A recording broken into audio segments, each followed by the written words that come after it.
Ratios की जो value है वो 30 और 60 पर कहाँ से आई और कैसे आई, उसको फाइंड आउट करते। चलो देखते हैं कैसे आया। ठीक है, इसके पहले मैंने 45 का बताया था। इस वीडियो में हम 30 और 60 पे निकालते हैं। ये कैसे निकालते हैं? ठीक है, हमारे पास कितने रेशियोज होते हैं? 6 रेशियोज हैं, साइन, कॉस, टेन और इनका रेसिप्रोकल्स कॉसेक, सेक और कॉट। राइट, ये 6 रेशियोज हैं और स्पेसिफिक एंगल पे 0, 30, 45, 60, 90 इन स्पेसिफिक एंगल्स पे इन सब की वैल्यूज निकाली गई हैं और फिर हमें एक टेबल दिया गया है जो कि आपको रटना है। ठीक है, तो रटने के पहले हम सीखते हैं कि कहाँ से आई है ये वैल्यूज। ठीक है, तो इसके पहले मैंने 45 के 6 वैल्यूज बताए थे। आज हम सीखेंगे 30 और 60। अब देखो, सबसे पहले हमें ये सोचना होगा कि 30 और 60 लाने के लिए कौन सा ट्रायंगल चूज करें जिससे आसानी से हमें ये 6 के 6 वैल्यूज निकाल सके। ठीक है, रूल क्या है? रूल हमारे पास ये जो, क्योंकि ये सारी वैल्यूज जो है वो रेशियोज हैं, तो पंडित बद प्लस पाइथागोरस थ्योरम को यूज करना है। इसलिए जैसे मैंने 45 पे एंगल्स फाइंड कर लिए, मैंने सारे रेशियोज को फाइंड करने के लिए सबसे सुटेबल ट्रायंगल कौन सा था जिसमें साइड क्या है, सेम है। अगर सेम है तो जाहिर सी बात है कि रेस्ट ऑफ जो साइड होगा इसके अलावा 90 के अलावा ये दोनों साइड्स क्या होंगे, इन दोनों का एडिशन भी 90 होगा। तो अगर दोनों साइड सेम है तो उनकी जो एंगल होंगे वो भी सेम होंगे।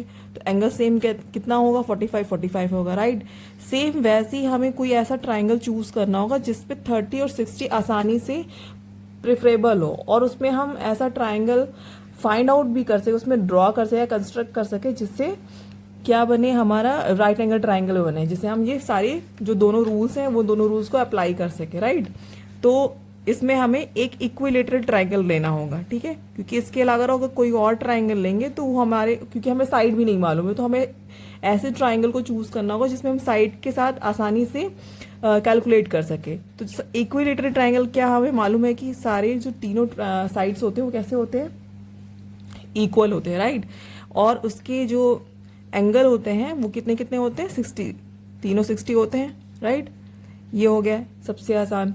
अब इसके बाद हमें अप्लाई करना, हमें इसको राइट एंगल ट्राइंगल में चेंज करना होगा। राइट, तो हम क्या करें, हमने अगर इसको ड्रॉ कर लिया, बीच से एक इसमें मिड लाइन डाल दी, ठीक है, परपेंडिकुलर, तो ये अगर बिल्कुल ये एक इक्विलेटरल ट्राइंगल है।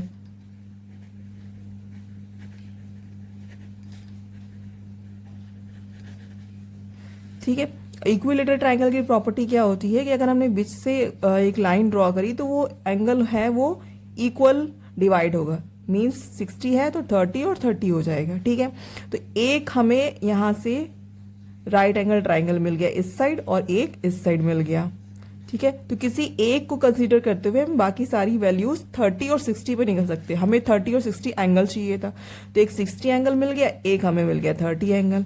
ठीक है, तो अगर हमें इस तरह से देखो, ये अगर मैंने दोबारा से फिर से ड्रॉ कर दिया तो ये हो गया हमारा, इसको नेमिंग कर दो ABC और ये बीच वाले को D कंसिडर कर लिया। ठीक है, तो मैंने कौन सा साइड ले लिया, AB और D ले लिया, ये है A। ठीक है, अब ये हाफ एंगल हुआ है तो ये साइड भी हाफ हाफ हो गया होगा, तो ये A/2 साइड हो जाएगी। ये हो गया 60 एंगल और ये हो गया 30 एंगल। राइट, अब हमें तीनों साइड्स मालूम होनी चाहिए, जैसे हमें मालूम है, तो 2 हमें मालूम है, थर्ड हम आसानी से निकाल सकते हैं by the using of Pythagoras theorem. तो कैसे निकालेंगे, हमें AD निकालना है। AD, तो AD साइड निकालने के लिए रेस्ट ऑफ 2 साइड्स का मीन्स हाइपोटेनस का स्क्वायर मीन्स इस लॉन्गेस्ट साइड का स्क्वायर माइनस इस शॉर्ट साइड का स्क्वायर कर देंगे। ठीक है, तो स्क्वायर करने के बाद A² माइनस A² अपॉन 4 हो जाएगा और इसको जब सॉल्व करेंगे तो क्या आएगा, 4 माइनस 1 3A², 4, इसको सॉर्ट आउट करेंगे तो √3A/2 आएगा। ठीक है, तो इसकी जो वैल्यू आ गई वो √3/2A आ गई। अब तीनों साइड्स मालूम हो गई। अब तीनों साइड्स अगर हमें मालूम है तो हम आसानी से किसी भी रेशियो की वैल्यू निकाल सकते, ट्रिग्नोमेट्री रेशियो की वैल्यू निकाल सकते। ठीक है, तो साइन 60 की अगर वैल्यू निकाले, सबसे पहले 60 पे निकालते हैं। 60 पे निकाला तो साइन 60 पे निकालेंगे तो क्या होगा, 60 के अकॉर्डिंग ये हो जाएगा हमारा परपेंडिकुलर, ये हो जाएगा हमारा हाइपोटेनियस। साइन का क्या होता है? Perpendicular upon hypotenuse. ये होता है formula P B P upon H H B, right. ये साइन हो गया, perpendicular upon hypotenuse means √3/2 A whole upon hypotenuse. A से ए कैंसिल हो गया, वैल्यू क्या आ गई? √3/2 जो कि आपके टेबल में है। साइन 60 की वैल्यू आ गई, साइन 60 की आ गई तो कॉस 60 की निकाल लेते हैं। कॉस 60 में क्या होता है? Base upon hypotenuse. इसमें बेस क्या है? BD है, तो a/2 whole upon hypotenuse means A से ए कैंसिल, क्या बचा हमारे पास? 1/2। ये भी वैल्यू होती है, ठीक है। सेम वैसे ही tan भी निकाल लेते हैं। tan 60 पे क्या हो जाएगा? Perpendicular upon base. Perpendicular means √3/2 whole upon a/2, ठीक है। 2 से 2 कैंसिल, डिनोमिनेटर है, और a से a कैंसिल, तो क्या आ जाएगा? √3 आ जाएगा। मीन्स tan 60 पे √3 होता है। इस तरह से ये तीनों वैल्यू निकल गई। तीनों का अगर हम रेसिप्रोकल कर दें तो हमारे पास कॉसेक की वैल्यू आ जाएगी, कॉसेक 60 की, सेक 60 की और कॉट 60 की, राइट। तीनों की वैल्यू आ सकती है। तो साइन 60 के तो कॉसेक की क्या हो जाएगी? 2/√3। सेक 60 है 1/2, तो सेक की क्या हो जाएगी? कॉस 60 की 1/2 है, तो सेक 60 की कितनी हो जाएगी? 2 हो जाएगी। रेसिप्रोकल करेंगे। रेसिप्रोकल का मीन्स क्या होता है? डिनोमिनेटर का न्यूमरेटर और न्यूमरेटर का डिनोमिनेटर कर देते हैं। tan 60 √3 है, तो cot 60 क्या हो जाएगा? 1/√3। ओके, तीनों आंसर मालूम चल गए।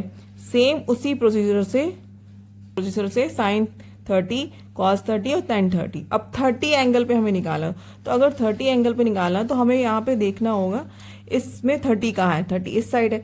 अब रूल क्या है कि जो जिस एंगल के अकॉर्डिंग हमें रेशियोज निकालने हैं उसको हम देखेंगे, उसके जस्ट सामने वाला जो साइड होता है वो क्या बन जाता है? हमारा परपेंडिकुलर बन जाता है।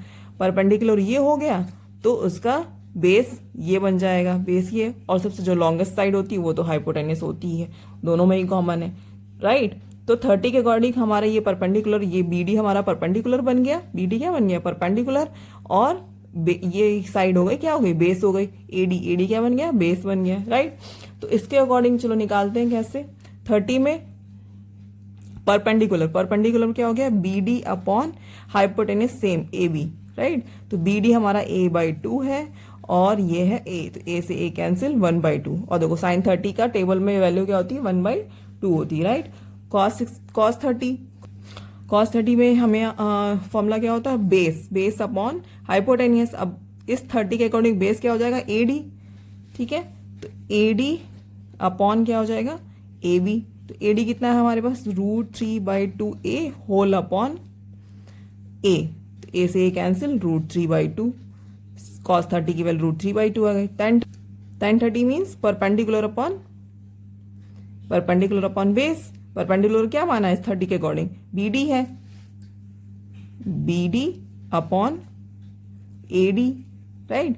तो BD कितना है हमारे पास? A/2, और AD क्या है? √3/2 A। 2 से 2 कैंसिल, A से A कैंसिल, क्या आ गया? वैल्यू आ गई 1/√3। तो 10 की हो गई। सेम इसी अब सिंपल है, 3 निकल गए, 3 आप रेसिप्रोकल करके निकाल सकते हो। cosec 30, sec 30 और लास्ट कौन सा? cot 30। ये तीनों वैल्यू आप निकाल के मुझे कमेंट करोगे कमेंट बॉक्स में, ठीक है। मिलते हैं नेक्स्ट वीडियो।